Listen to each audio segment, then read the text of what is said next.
माता जी, राधे राधे, राम राम सभी को। कैसे आप सभी? तो उम्मीद करते हैं आप सब अच्छे होंगे। मैं आपके सालों में भी बहुत अच्छी हूँ। स्वागत है आप सभी का हमारे एक छोटे से वीडियो में। और कुछ लोगों को थोड़ा सा डाउट है, वो क्लियर करने के लिए आई हूँ मैं इस वीडियो में, बस सिर्फ और सिर्फ। तो गाइस, कुछ लोगों को लगता है कि मैं घूमती रहती हूँ, मेरे पास कोई काम नहीं है, ठीक है। हालांकि मैंने बताया मुझसे 2 बड़े भाई नहीं रहे इस दुनिया में, तो और मेरे से मेरे भाई बहन जितने भी हैं 3, वो सबसे छोटे हैं, ठीक है, तीनों। तो इस वजह से जिम्मेदारियां इतनी ज़्यादा है मेरे ऊपर जिसका कोई जवाब नहीं। क्योंकि पापा सुबह ही निकल जाते और 3-4 बजे तक फुर्सत पाते, फिर उधर निकल जाते 10-11 बजे तक, ठीक है। तो मेरा फर्ज बनता है कि मैं अपनी जिम्मेदारियां अच्छे से निभाऊं। और कुछ लोगों को लगता है घूमती रहती। मैं सच बता रही हूँ, मम्मी कल जाने वाली थी रक्षाबंधन में, और अभी भी बहुत सारे लोग आने वाले हैं, और शायद दीदी भी आए हैं, बुआ जी लोग, सब लोग आती हैं, और अदरवाइज भी सारे लोग आते हैं जो आप सभी वीडियो देखते हैं, वो भी आते हैं। ये देखो देखो देखो, है ना। तो इस वजह से मम्मी से बोला कि नहीं मम्मी, इस बार नहीं चलेंगे हम। मौसी से बोल दो, मौसी चलेंगे।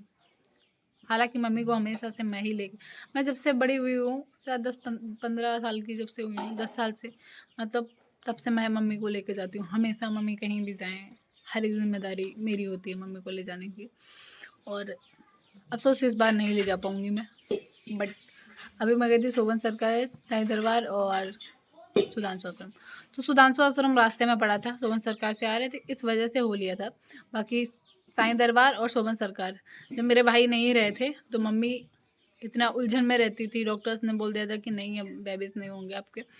तो मम्मी वहाँ गई थी, तो वहाँ से मन्नत मांगी थी कि अगर मेरे कुछ भी होगा, बस वो बना रहेगा, तो मैं दर्शन कराने आऊँगी। मेरी इतनी एज हो गई, इसी काम की वजह से, जिम्मेदारियों की वजह से मम्मी कभी नहीं जा पाई वहाँ पे। हालांकि मेरी बुआ जी वहीं आसपास पे ही हैं, और मैं शायद एक बार गई भी थी साईं दरबार। लेकिन ऐसे मन्नत का ये होता है कि अगर बुआ ने बताया कि जो लोग मन्नत मांगते हैं वही लोग दर्शन कराते हैं, तो मम्मी ने मन्नत मांगी थी, और मेरा मानना ये था कि ठीक है, अगर मम्मी ने मानी तो मैं खुद लेके जाऊँगी मम्मी को और दर्शन करा के आऊँगी। तो अभी मेरे पास टाइम था, इस वजह से मैं चली गई। और रही बात मेरे भाइयों की, तो मेरा सगा एक ही भाई है जिस पे मैं अच्छी तरीके से हक जता सकती हूँ। बाकी 2 बड़े पापा के हैं, 2 मंझले पापा के, टोटल 5 भाई हैं।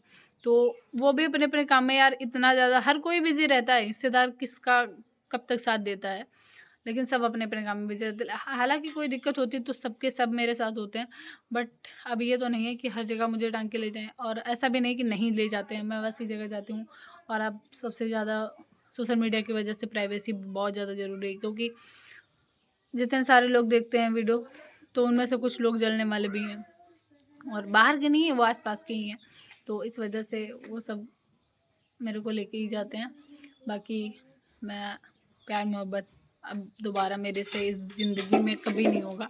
अब डायरेक्ट शादी होगी, और शायद जब भी होगी शादी वगैरह को, कुछ भी होगा तो मैं आप सभी को अपडेट दूंगी। और आप सभी बस यही पूछते रहते कि शादी शादी शादी, तो शायद अभी घर वाले लड़का का देख रहे हैं। और सबसे बड़ी बात यह है कि मैं अभी 2 साल तक तो सोचती थी कि नहीं करूँगी नहीं करूँगी, लेकिन फिर एकदम से अचानक से ऐसा सोच में आया कि ठीक है यार, कर भी लेंगे अगर, तो पापा को देख करके, पापा का फेस देख करके कोई भी चीज़ को मैं ना ही नहीं कर पाती हूँ। और मेरी पसंद वसंद तो था ही है ही नहीं, अगर होती तो मैं बताती पापा को। और बाकी देखा जाएगा, अभी साल 2 साल तो ऐसा नहीं होगा शायद। मैं कोशिश करूँगी कि जब तक इस घर में रह पाऊँ, क्योंकि ये घर छोड़ना मेरे लिए आसान नहीं है भाई, बिल्कुल भी आसान नहीं है। बहुत स्ट्रगल की है सच में यार। एक बेटी ना बचपन से लेकर के इस घर को सींचती है, और बिलीव नहीं होता है ये घर भी उसे छोड़ना होता है। पापा मम्मी, इतना आसान नहीं होता भाई। बचपन से लेकर के हर चीज़ को बनाती, ये वो हर चीज़ को, और उसके बाद यही घर उसके लिए पराया हो जाता है। यही घर आने के लिए उसे टाइम निकालना पड़ता है, बहुत सारी चीज़ें। तो गाइस, मैंने ये नाम लिखवाया था, 1-2 कमेंट आ रहे थे, ये शायद मिड के MS लिखा हुआ है, तो M से माँ और S से सालू।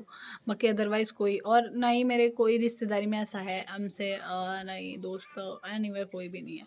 मम्मा शायद मेरे लिए फर्स्ट हैं, मेरे लिए मेरी पूरी दुनिया मेरे माँ पापा ही है। और आज भी मैं पापा की आवाज़ से ही उठती हूँ। चाहे 5 बजे हो चाहे 4 बजे हो, बस इतने आवाज़ देंगे, सालू सुबह हो गया, मैं उठ जाती हूँ। क्योंकि दिन मन काम करती है जो लड़की, तो वो थक तो जाती ही है, तो इस वजह से आंखें लग ही जाती मेरी। और फिर एडिटिंग वगैरह थोड़ा बहुत करना होता है, वीडियोस की भी चिंता रहती है, कोई कंटिन्यू क्या करना है क्या नहीं करना है, हर एक चीज़ की चिंता रहती है, इस वजह से। तो पापा सुबह सुबह ये कहेंगे, सालू सुबह हो गया, बस मैं उठ जाती हूँ फटाक से। तो मुझे, मेरे लिए सुबह सुबह पापा की आवाज़ बहुत इम्पोर्टेंट है। बस वो इतना कहते हैं सुबह हो गया, मैं उठ जाती हूँ, कोई दिक्कत नहीं। बाकी अभी बने रहिए आप सभी वीडियो में। तो आज जाना है शॉपिंग के लिए मुझे कहीं, तो अभी क्योंकि राखी वाखी भी नहीं आई, और मैं थोड़ा सा सामान ले आई थी, अपने कपड़े वपड़े थोड़े से भी बाकी भी है, तो वो भी शॉपिंग करनी है। तो मैंने फ़ोन किया सिस्टर के पास, और अभी साली तैयार हो रही, तो सबके सब निकलेंगे घूमने के लिए थोड़ा सा। बाकी मैं घूमने, कसम से मैं घूमने नहीं जाती हूँ कहीं पर भी हो, वैसे मकसद से नहीं जाती हूँ। केवल इस बार वृंदावन गए थे अपने मन से, कि मुझे बहुत ज़्यादा ख्वाहिश थी कि वृंदावन जाऊँ, लेकिन फिर भी मैं कहीं घूम ही नहीं पाई। केवल वहाँ पे गोकुल घूमा, और वृंदावन और मथुरा, 3 ही जगह घूम पाई, अदरवाइज़ घूम ही नहीं पाई। तो अगली बार जब जाऊँगी तो ढेर सारा टाइम लेकर के जाऊँगी। टाइम का इशू बहुत ज़्यादा रहता है, क्योंकि बिटिया आई हुई थी और उसकी टिकट थी, तो फिर वो चली गई, और अफ़सोस इस रक्षाबंधन पे वो नहीं आएगी। मेरी कलाई फिर से सुनी रह जाएगी, क्योंकि बिटिया ही राखी बांधती है मेरे, और कोई नहीं बांधता है, इस वजह से। तो बाकी जहाँ भी जाती हूँ काम की वजह से जाती हूँ, हाथ में फ़ोन रहता है, कोई ना कोई साथ हो रहता है, तो वीडियोस बन जाते हैं। बाकी पर्सनल ये कोई कहे कि मैं वीडियो बनाने के लिए उस लोकेशन पे गई हूँ, तो ऐसा कभी भी नहीं हुआ है मेरे साथ कि मैं वीडियो बना के, किसी न किसी के काम से गए होंगे, कोई तो मसला रहता है जब भी पहुँचती हूँ। तो मिलती हूँ आप सभी को नेक्स्ट वीडियो में। जो भी था वो मैंने क्लियर कर दिया है, मेरे लाइफ में कोई लड़का वड़का नहीं है, ठीक है, कोई भी नहीं है। और इस ज़माने में कोई किसी की उतनी औकात नहीं है जो कि एक लड़की का हाथ थाम कर उसके बाप से या ये कह दे कि मैं इससे प्यार करता हूँ, या उस लड़की को संभाल सके, चाहे वो 1000 बार कहे कि मैं सही हूँ, लेकिन लोग नहीं समझते हैं। तो क्यों रोना धोना किसी के लिए, और फालतू के बवाली क्यों पालना, सबसे बड़ी बात ये है। तो मिलते हैं आप सभी को